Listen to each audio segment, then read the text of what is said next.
Today I'm replacing the vtec solenoid gasket, or spool valve solenoid gasket, whatever the hell they call it. This is the kit I got. Dorman usually makes okay stuff. It looks like Honda doesn't sell that gasket itself. So the first step we'll do here is take off this engine cover. Just got to turn these little with a flat blade screwdriver, quarter turn, and pop this cover off, which reveals all the mouse poop and everything. And then we're going to get this harness kind of out of the way. Okay, I don't know if you can see that quite, but it looks like we got to pull this guy off to loosen this whole works. And then there's one down here. So you just push the tab forward and lift up. But then we're going to run out of slack, so we got to disconnect these coil packs. So 1, 2, 3.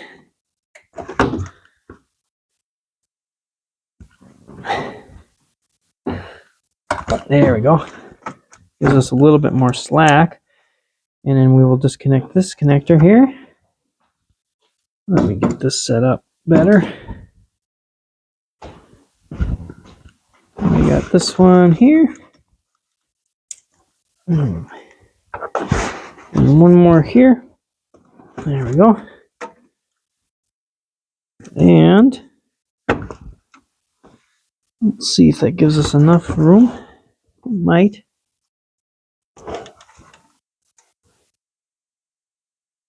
Yeah, it might. I'm going to pull out the dipstick since it goes through here. Clean it off, and I'm just going to set it on a towel so it's not touching anything nasty. And it looks like a couple 12 millimeters. Alright, looks like there's a 12 millimeter on top.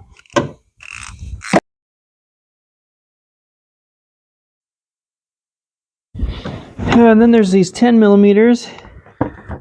Must aid in holding this on. So we're going to pull those out too.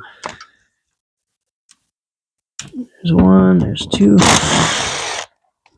Oh yeah, that one must have went all the way through. Helps hold it in. And is that it? Oh, there's one more. Let's see. And that holds the little solenoid in there. But that one didn't need to come out, so don't do that. Oh, and there's one more down here. There's our bolt. We'll put that back in. As soon as we get this last one out. And that one. Let's see now. Oh, yeah. Go up the front. There we go. There's our little solenoid deal. I'm going to put the solenoid back on. I'm just going to pop that back on and put the short bolt on the bottom here. There's no need for that to be opened up, apparently.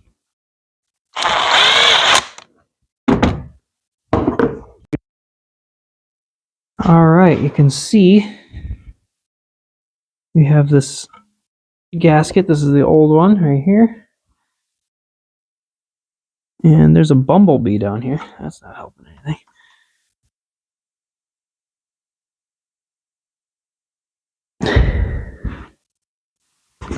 Now, there's this little plate. Take that off. Keep it the same way you took it off. And okay, now right down in here is this other gasket with the screen. Set that one out of there. And I'm beginning to think that I didn't even need to take those big bolts out, the 12 millimeters. They didn't need to come out.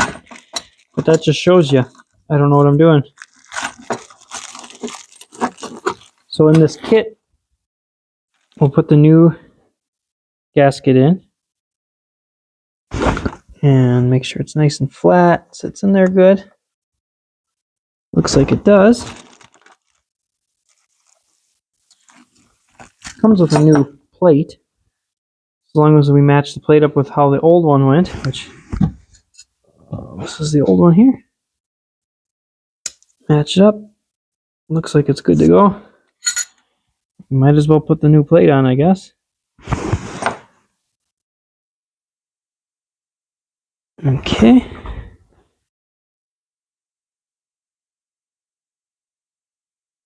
And then I'm going to take the solenoid or the housing anyway, and get this thing to line up. There we go. It squishes in there nice. Seems like a decent gasket. Guess time will tell. And then we can set this back on. And this one has a dowel down here, and then that one stayed in. So then you know you're going the right way.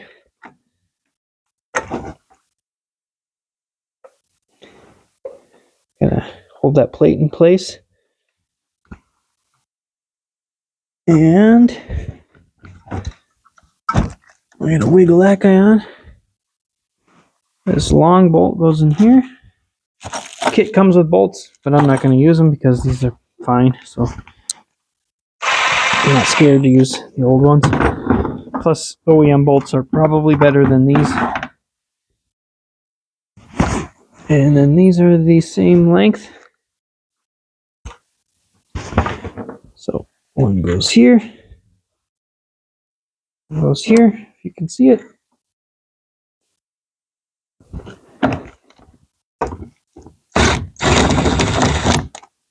Just going to snug these up.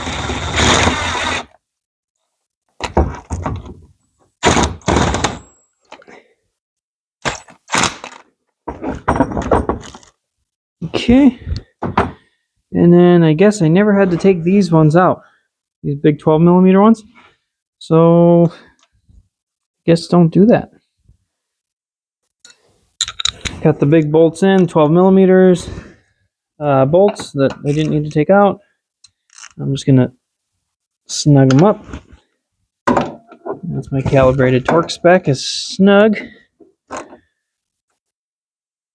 And there we go. And then I'm going to use my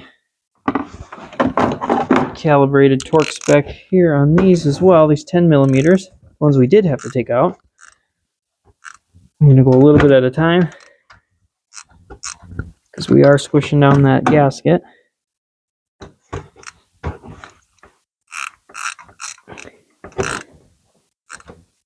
Okay, and then I'll start back at the first one. Right there. There. And there we go. Now we can plug in our connectors. Boom. Boom. And that's it for installation. Now that we got everything snugged up, torque to spec, which is whatever the spec is, put the dipstick back in.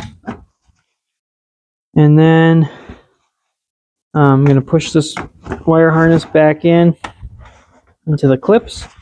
Don't forget to plug your coils back in, or it will run really crappy, if at all.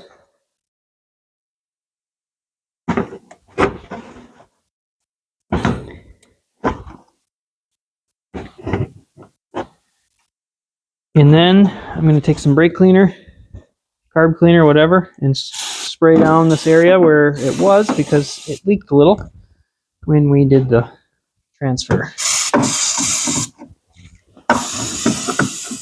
So let's get that nice and clean. And it's a good idea now to start it up and look and check for leaks. And then once you do that, pop your engine cover back on.